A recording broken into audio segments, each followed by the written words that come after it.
Yesterday, Netflix released a new original film called We Can Be Heroes, which is a kind of sequel to The Adventures of Sharkboy and Lavagirl. And I say kind of for reasons I'll get into later, and is it on par with that movie? Is it any better? Or is it somehow worse? Well, let's find out.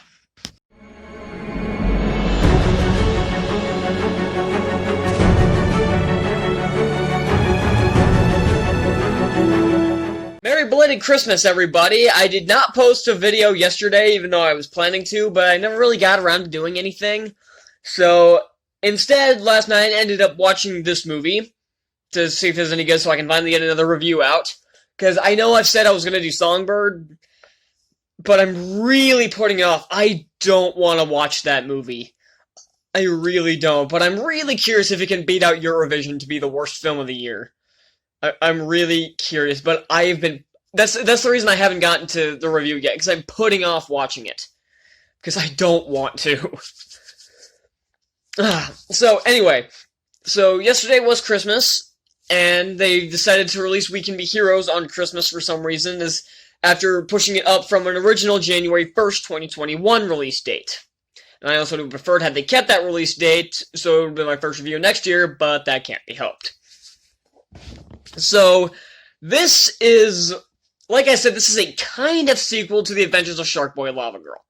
And I say kind of because Sharkboy and Lavagirl have maybe 5 minutes of screen time at most. Lavagirl has maybe 10 lines in the movie, and Sharkboy has 0. Because for some reason he doesn't talk. I don't know if Rodriguez didn't give him any lines because Lautner wouldn't come back. Or maybe that's why he didn't have Lautner come back, is because he didn't write him any dialogue and it wasn't worth the price tag. Draw your own conclusion, I don't care. So I should probably give my thoughts on the original Sharkboy and Lavagirl. I hate it. It is such a horrible movie. It is awkward in every way. The special effects are awful, even for 2005. And that's just to put that in perspective, Robert Rodriguez came out with Sin City the exact same year, with around the same budget, and looks 1,000 times better than that. So, this movie's got no excuse. All the special effects look more like Food Fight. All of the acting is terrible in that movie. It's either over the top or under the bottom. It's just... like, George Lopez goes way over the top, but Dooley, Lautner, and the kid who played Max's name was... All the people are underacting. They have no emotion to them whatsoever. At least Lautner's trying. I've never thought Taylor Lautner was that good of an actor, but he's trying, at least. And that fucking kid, Linus, I think was his name, whenever he was the villain with the cape and stuff, it was fucking hilarious. But then he turns good, just like at the drop of a hat, and he just becomes a bad actor again. So yeah, awful movie. Hard to beat in terms of shittiness. So, knocked over my flashlight. So, as you can expect, I didn't have too high hopes for this film. I was wondering why this movie was even getting made. But I guess Rodriguez needed a paycheck, so... Because once again, he did virtually everything here. Wrote, directed, produced, did the visual effects, had Rebel Rodriguez, who I'm assuming is his wife, sister... kid, I don't know, who did the music for it, so he did virtually everything himself, like he does on a lot of his films. And I like Robert Rodriguez. He's a very good director. He directed the first 3 Spy Kids movies, and I think the first one is decent, second one's not, third one's awful. I've never seen the 4th one. I don't even think that's a Robert Rodriguez directed film, and if it is, I'm avoiding it. I love the original Sin City. I didn't care for A Dame to Kill For, but I'm not even sure if he directed that, but I don't really care. And I lost my train of thought. Whatever, the point, and he directed one of the episodes of The Mandalorian. I think it was The Tragedy. The one where the Dark Troopers steal Grogu. I'm pretty sure that was the one he directed. So, yeah, so I like Robert Rodriguez, and I like his style of filmmaking. I really do. It's a very unique style. But, God help me, it does not shine through in this film. This is bad. It's not don't get me wrong, this is not nearly as bad. This isn't as bad as I thought it was going to be. For the first hour. This movie's an hour 40, and I'm gonna be honest, about an hour into the movie, I was thinking, okay, this isn't that bad. This movie might get a pass unless somehow it ends up dropping the ball in the third act. And guess what? They somehow dropped the fucking ball in the third act. So, the main premise of this movie is that the heroes now have kids. There's a bunch of different heroes who are, along with Sharkboy and Lavagirl. And so Sharkboy and Lavagirl have a glorified cameo in what's essentially supposed to be their sequel. They have a glorified cameo. And they all get captured by this alien race of shitty CGI. And among these heroes are ones like Miracle Man, played by Boyd Holbrook. Not sure why. And the main character's name is Missy Moreno, and one of the heroes was her father, played by Pedro Pascal in between seasons of Mandalorian. He must have lost a bet. He must have lost a bet or something. All the acting in this is kind of hit or miss. Pascal is doing a very good job. He is playing this unbelievably straight. I cannot believe how straight he is playing this. He is acting like he's acting like he's back in the Mandalorian. He really is, and I freaking love him for it. Pascal is such a good actor, and he was one of the best parts of this movie. Some of the other actors I do recognize, Priyanka Chopra. I can't pronounce her name worth a shit. I'm really sorry. She's normally a good actress. The last thing I saw her in was Baywatch, which is unfortunate. And this one, she hands it up to 11. She tries to, like... Did you ever see Jupiter Ascending and whatever the hell Eddie Redmayne was doing? Or God's V-Jet, whatever Chadwick Boseman was doing? I think it was Chadwick Boseman. But, yeah, like, kind of hamming it up as kind of this bad guy. Yeah, that's what she does here. But it seems like most of the time she's only trying to do half a Redmayne. And half a Redmayne is no Redmayne. You're gonna go full Eddie Redmayne or no Eddie Redmayne. I hate Jupiter Ascending, but he's hilarious in that. The movie's worth watching just for that alone. And sorry, my voice might sound a little off. It's still the heart of allergy season. My nose is kind of stuffed up, and my throat's not exactly in tip-top shape, so that's... If my voice sounds a little weird, because it kind of sounds weird to me, kind of sounds a little distorted, that's why. Yeah, back to the acting. Yeah, like I said, Lavagirl... I don't think the girl who plays Lavagirl still can't act. The new guy they got to play Sharkboy is fine, even though they really could have put anybody in there, because he has no lines, like I said. The main actress who plays Missy Moreno is such a bad actress. She can't act for shit. I don't know if it was just a lack of direction or she just legitimately can't act, but she is completely wooden. I do not buy her at all.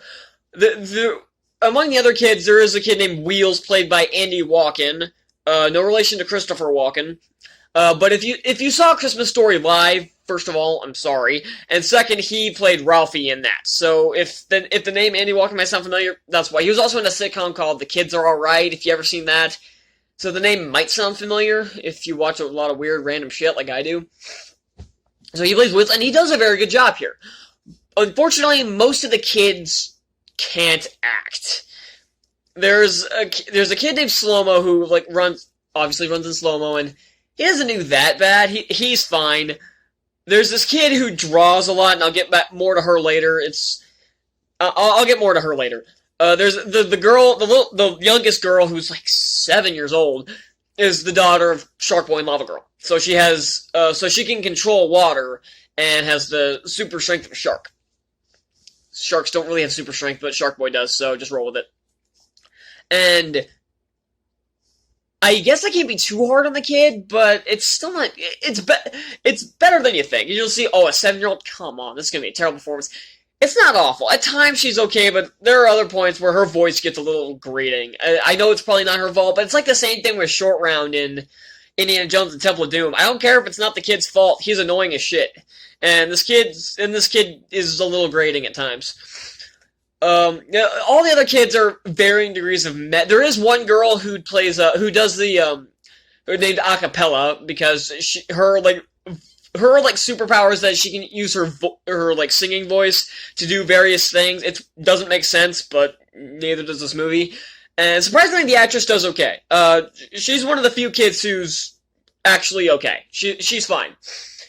And there's also the president, played by was it Christopher Waltz of all people. It's I do find it funny that it's like where they're watching this and it's like, how did this guy even get elected? He can't even piece sentences together. While that's foreshadowing, it's also way too relevant given one of our current candidates.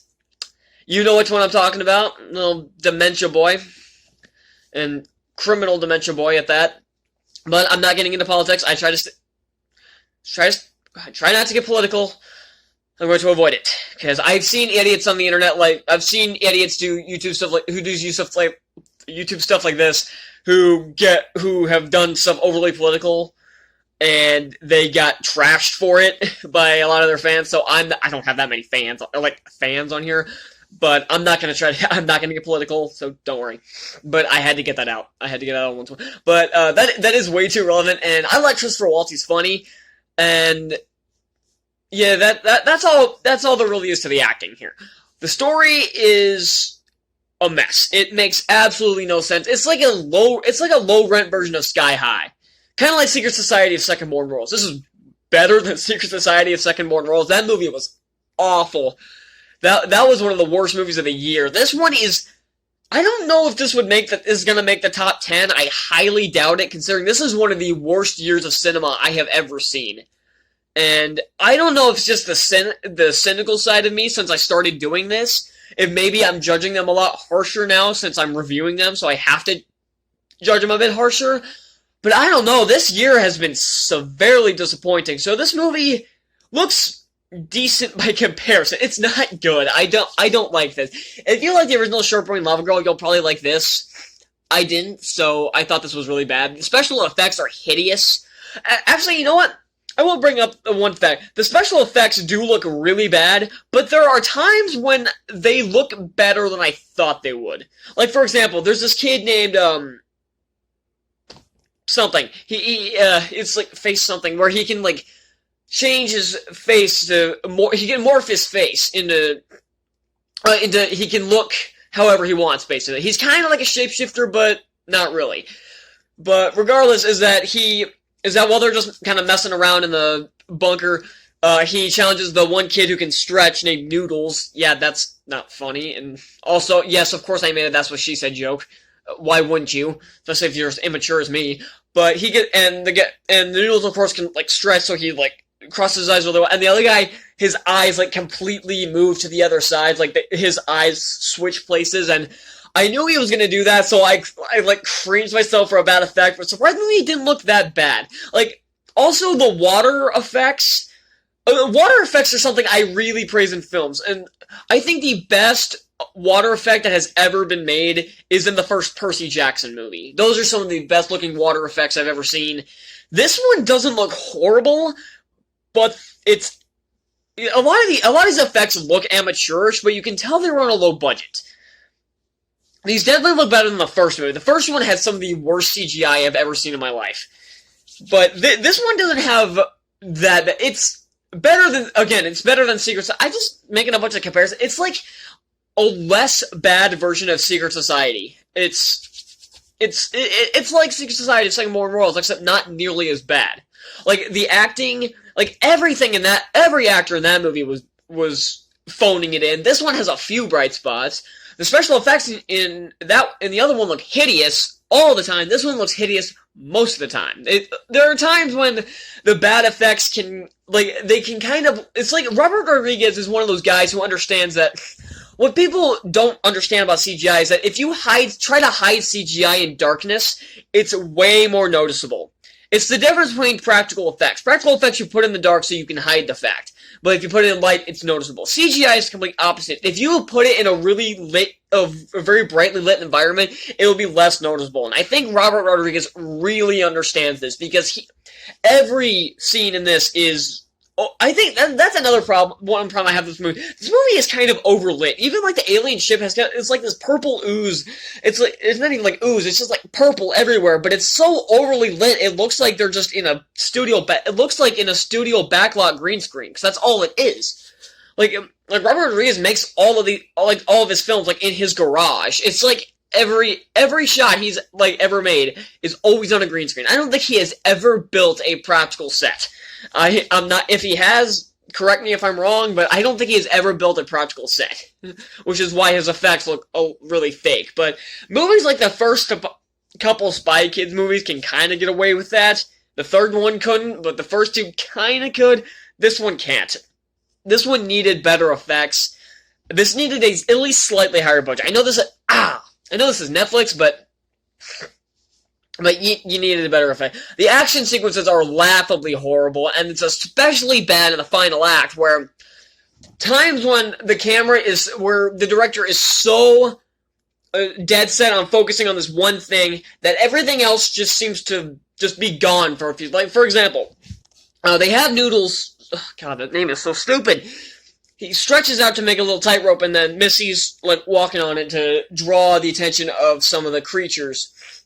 And she's like really slowly walking on this tightrope, and the creatures aren't attacking anybody. The kids aren't doing anything to fight back or anything. They're just everybody's just waiting for her to get in position. And another thing with these kids when they're fighting, if the kids are doing their own stunts, which it kind of looks like they are because they're always in the same shot, it's pretty impressive. But it's like always, every time they hit someone, like they'll throw a punch or like a kick or something, and then they'll like immediately go back into this and wait for them to get up and before hitting them again. That's not how you fight. You don't wait for your opponent to get up. You hit them while they're down. That may sound cheap, but that's how you gotta fight. You gotta hit them while they're down so they stay down. But this movie doesn't understand that at all. And back to that third act where they completely drop the ball. You remember, once again, Secret Society of Second Born Royals. You know how they made that twist where one of their companions was a twist villain? And that one was January, I think was her name, and that's still a stupid name. I think that was her name. I don't care, the skinny blonde chick. Yeah, that was a horrible twist because it was like Hans all over again from Frozen. There was no build-up to it, no hints that she could be the villain at all, and it's just there to shock you. Here, it's the same thing with, like, Oho. It's like O-J-O. I don't remember how to say her. It's like Oho or something. And the one who doesn't talk and draws everything. The one who does the drawing. That's why I said I'd get back to her. She's revealed to be the leader of the aliens, and this kid's 12, I think. Something like that. She's like 12. And apparently in this world, on their planet, the kids rule. And sure, why not? I've heard of stupider twists. And of course, Chakra and Waltz, the presidents, are, of course, aliens. I called that the second they each one of them showed up on screen. I called that they were going to be evil. So I wasn't shocked there. And and then it was bad enough that they pulled this stupid twist where the kid where one of their companions is the villain without any setup to it. They kind of show that we kind of set it up when they really didn't. It seems like Rodriguez just kind of pulled this out of his ass at the last second. But not only that, after they stop the takeover, which is what they keep calling it, the takeover, the aliens are going to take over the Earth, it's revealed to have all been a test by the aliens to train the next generation of heroes.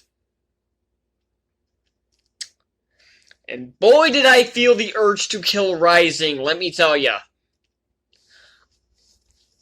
I always hate the twists where it was all a dream, it was all a test, it was all this bullshit, whatever it is. I hate this twist so much.